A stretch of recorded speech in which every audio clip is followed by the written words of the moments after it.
और अब बड़ी खबर मध्य प्रदेश से। आज जबलपुर और शहडोल दौरे पर रहेंगे सीएम मोहन यादव। जेपी नड्डा के साथ सभाओं में होंगे शामिल और पार्टी प्रत्याशियों के समर्थन में करेंगे प्रचार। लगातार CM Mohan Yadav front foot पर नजर आ रहे हैं। वो लगातार बैठकें कर रहे हैं, लगातार रैलियां कर रहे हैं। कल की ही मैं बात करूं तो कल वो दिल्ली के दौरे पर थे, जहां उन्होंने घोषणा पत्र समिति की बैठक में हिस्सा लिया। वहां रणनीति तैयार की गई और उसके बाद सीएम मोहन यादव का छिंदवाड़ा दौरा रहा। छिंदवाड़ा वो इकलौती सीट है जो कांग्रेस के पास है। मैं आपको बता दूं, मध्य प्रदेश में 29 लोकसभा सीटें हैं, जिसमें से 28 सीटें भारतीय जनता पार्टी के पास पहले से हैं। लेकिन क्योंकि छिंदवाड़ा कमलनाथ का गढ़ है, इसीलिए इस बार बीजेपी की तीखी नजर है छिंदवाड़ा की सीट पर। बीजेपी किसी भी हालत में वहां पर अपना गढ़ बनाना चाहती है और वहां के प्रत्याशी हैं विवेक बंटी साहू। इसी खबर पर अधिक जानकारी के लिए मैं जुड़ूंगी मेरे सहयोगी सूरज तिवारी का, जो भोपाल से जुड़े हमारे साथ, और रुक करूंगी खोमन साहू का, जो रायपुर से जुड़े हमारे साथ। सूरज, सबसे पहले मैं आपसे जानना चाहूंगी, सीएम मोहन यादव का आज अहम दौरा है, क्या कार्यक्रम है उनका?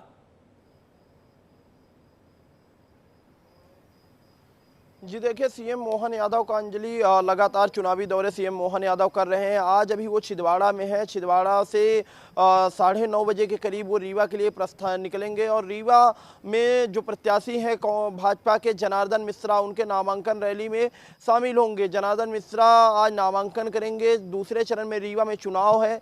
जनार्दन मिश्रा के सामने नीलम मिश्रा, जो कि एक महिला प्रत्याशी कांग्रेस की हैं, चुनावी मैदान में है। ऐसे में वहाँ मुकाबला दिलचस्प है, क्योंकि दोनों जो प्रत्याशी ब्राह्मण है। ऐसे में कहीं ना कहीं इस बार का चुनाव रीवा में भी दिलचस्प होने वाला है। उसके बाद मोहन यादव शहडोल जाएंगे। शहडोल में खुद पार्टी अध्यक्ष जेपी नड्डा आ रहे हैं, जो जनसभा को संबोधित करेंगे। उनकी जनसभा में खुद सीएम मोहन यादव भी शामिल होंगे। शहडोल की अगर बात करें तो शहडोल में हिमाद्री सिंह है भाजपा से, उनके सामने कांग्रेस से विधायक फुंदेलाल मार्को हैं। ऐसे में कहीं ना कहीं इस बार वहां भी मुकाबला, बिंद की अगर सीटों की बात करें तो शहडोल भी बिंद में आती है और शहडोल का भी मुकाबला कहीं ना कहीं सियासी माना जा रहा है। उसके बाद जेपी नड्डा जो है जबलपुर पहुंचेंगे, फिर मोहन यादव भी जबलपुर पहुंचेंगे। तो कहीं ना कहीं महाकौशल और बिंद का जो दौरा है, पार्टी अध्यक्ष जेपी नड्डा का अहम दौरा है जबलपुर। इस पर मैं जानकारी लेना चाहूंगी दुर्गेश से। दुर्गेश, आज केंद्रीय मंत्री मतलब बीजेपी राष्ट्रीय अध्यक्ष जेपी नड्डा का अहम दौरा है, लेकिन जबलपुर से ही आगाज क्यों? निश्चित तौर पर देखिए, महाकौशल की राजनीति का केंद्र जबलपुर ही कहा जाता है और यही वजह है कि एक तरह से देखा जाए तो महाकौशल में जो स्टार प्रचारकों का चुनावी शंखनाद है वो आज यहाँ जबलपुर से होने जा रहा है, जिसकी शुरुआत करेंगे बीजेपी के राष्ट्रीय अध्यक्ष जेपी नड्डा। तकरीबन 11 बजे उनका जबलपुर आगमन होना है, जिसके बाद मानस भवन में वो प्रबुद्ध जनों से एक सम्मेलन को संबोधित करेंगे। तकरीबन 40 से 45 मिनट का ये कार्यक्रम होगा और उसके बाद वो सीधे शहडोल के लिए रवाना हो जाएंगे। यानी महाकौशल के बाद वो फिर विंध्य के लिए रवाना हो जाएंगे। फिर वहां पर जो है चुनावी सभा करेंगे और एक आम जनता को संबोधित करेंगे और उसके बाद फिर जबलपुर वापस हो रहा है। यानी कि आज जो है वो 2 बड़ी सभाएं हैं, एक तो जबलपुर में, दूसरा शहडोल में। तो जब शहडोल से जब वापसी होगी तब जबलपुर तकरीबन 5 बजे उनकी टाइमिंग है पहुंचने की। और 5 बजे आने के बाद वो केंद्रीय बूथ अध्यक्षों के साथ एक सम्मेलन करेंगे जो शहीद स्मारक गोल बाजार में है। यानी कि सीधे तौर पर आम जनता के आम कार्यकर्ताओं के साथ और आम की सीटें जो है वो बीजेपी के लिए अहम होती है। ऐसे में सीएम मोहन यादव का दौरा कितना अहम है, सूरज?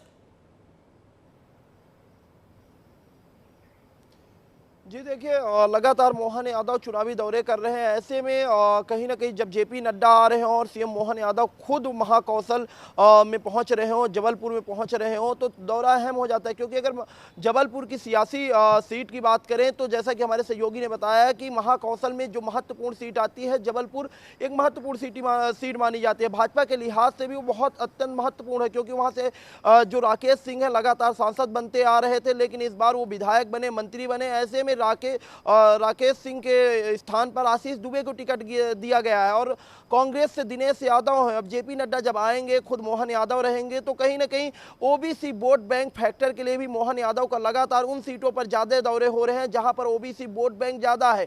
तो दिनेश यादव को टिकट दिया गया है जबलपुर से। ऐसे में कहीं ना कहीं जब मोहन यादव जा रहे हैं तो एक जातिगत जो समीकरण है, जातिगत जो वोट बैंक है, उसे भी साधने की कोशिश होगी।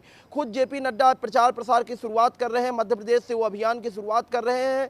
उसके बाद जेपी नड्डा भी 2 दिवसीय बीजेपी दौरे राष्ट्रीय पर अध्यक्ष जेपी नड्डा मध्य प्रदेश से शुरुआत कर रहे हैं। जबलपुर का आज उनका दौरा है। आने वाले दिनों में भी कई केंद्रीय मंत्रियों के भी वहां पहुंचने की खबर है। दुर्गेश, निश्चित तौर पर देखिए, अब तो ये 19 अप्रैल को जो है, जैसा कि पहला मतदान है और पहले चरण का मतदान है, जिसमें जबलपुर महाकौशल क्षेत्र की 4 लोकसभा सीटों पर चुनाव होना। तो ऐसे में अब वक्त भी बहुत कम बचा है। हम यूँ कहें कि आज 2 तारीख है और 17 तारीख से जो है चुनाव प्रचार बंद हो जाएगा। तो ऐसे में कहें तो महज 15 दिन ही बचे हैं और इन 15 दिनों में हर एक स्टार प्रचारक जो है जबलपुर, छिंदवाड़ा, मंडला, बालाघाट जैसी सीटों पर आएगा और अपना प्रचार प्रसार करेगा। खासकर हम बीजेपी की बात करें तो बीजेपी की रणनीति एक तरीके से तय हो गई है।